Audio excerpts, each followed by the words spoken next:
4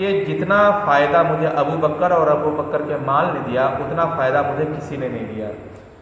اسلام کی تاریخ میں حضرت ابو بکر صدیق رضی اللہ تعالیٰ عنہ کا کردار اہم نمایاں ہے۔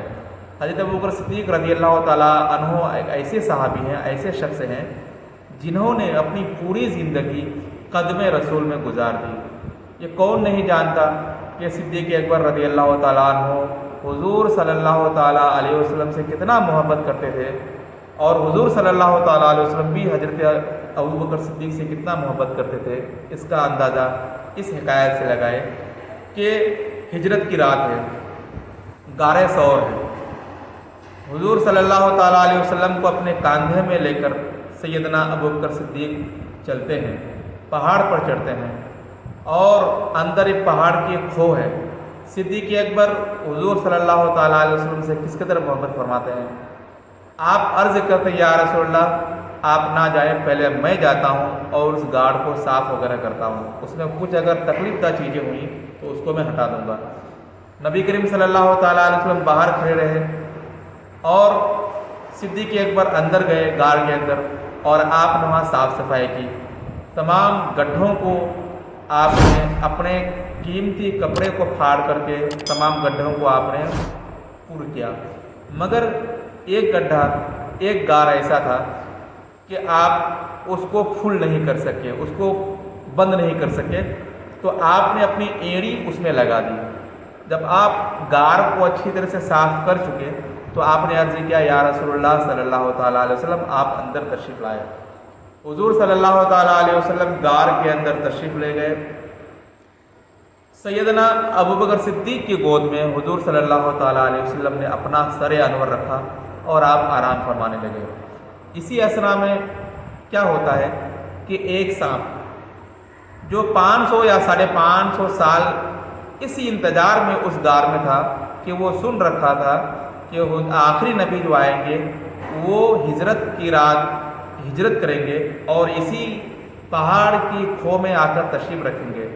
تو وہ سانپ 500 سال تک اسی غار میں اللہ کے رسول صلی اللہ تعالیٰ علیہ وسلم کا انتظار کرتے رہے۔ جب حضور صلی اللہ تعالیٰ علیہ وسلم حضرت صدیق اکبر کی جان و اقدس میں سر رکھ کر آرام فرمانے لگے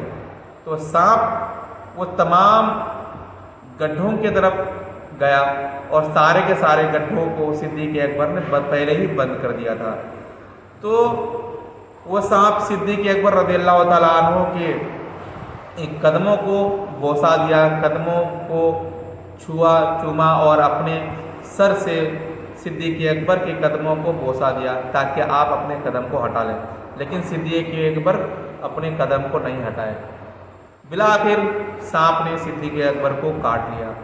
اور اس زہر سے آپ کو بہت زیادہ تکلیف ہوئی، اور اتنی تکلیف ہوئی کہ تکلیف حد سے باہر ہو گئی، مگر آپ نے نبی کریم صلی اللہ تعالیٰ علیہ وسلم کو بیدار نہیں کیا۔ یہ آپ کی محبت کا حد درجہ ہے۔ آپ کے آنکھوں سے درد کے آنسو نکلے اور رخ انور پر وہ آنسو گرے۔ اللہ کے رسول صلی اللہ تعالیٰ علیہ وسلم نے اپنے آنکھیں مبارک کو کھولا اور فرمایا محبت کے ساتھ صدیق اکبر، ابو بکر صدیق تجھے کس چیز نے رلایا؟ تو صدیق اکبر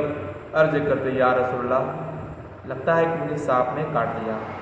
صدیق اکبر اپنے پاؤں کو ہٹاتے ہیں اور سانپ باہر نکلتا ہے، اور سانپ رخ زیبا انور صلی اللہ تعالیٰ علیہ وسلم کی دیدار کرتا ہے اور وہ چلا جاتا ہے۔ حضور صلی اللہ تعالیٰ علیہ وسلم نے اپنا لعاب دہن اس جگہ پہ لگایا جہاں سانپ نے کاٹا تھا۔ آپ کے لعاب دہن لگاتے ہی زہر کافور ہو گیا، زہر جو ہے ختم ہو گیا، اور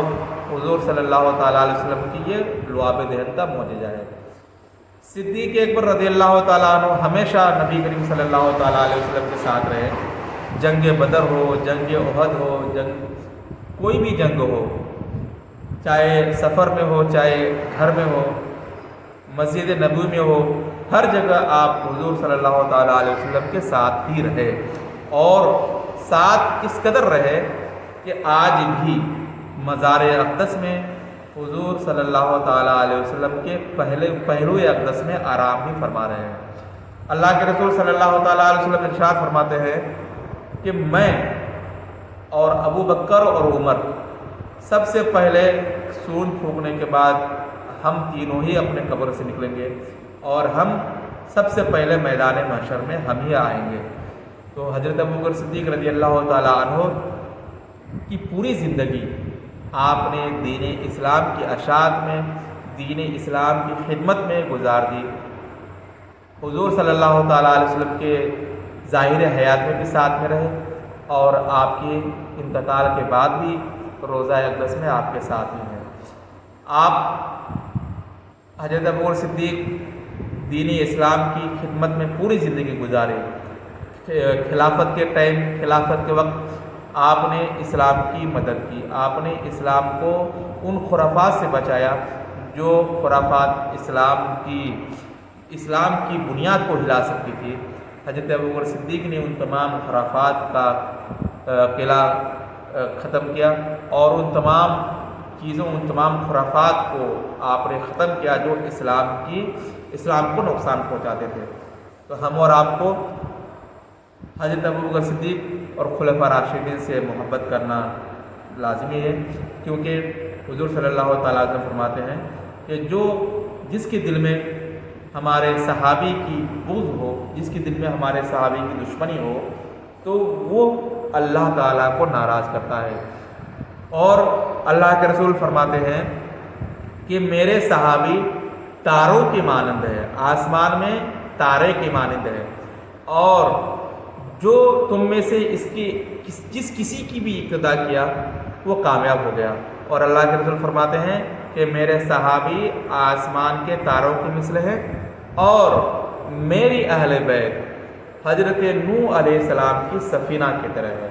کہ جو اس میں سوار ہو گیا وہ محفوظ ہو گیا اور جو اس سے روح گردانی کی وہ ہلاک ہو گیا۔ تو اللہ تبارک و تعالیٰ سے دعا ہے کہ ہم اور آپ کو خلفائے راشدین کی سچی محبت نصیب عطا فرمائے اور ہم سب کو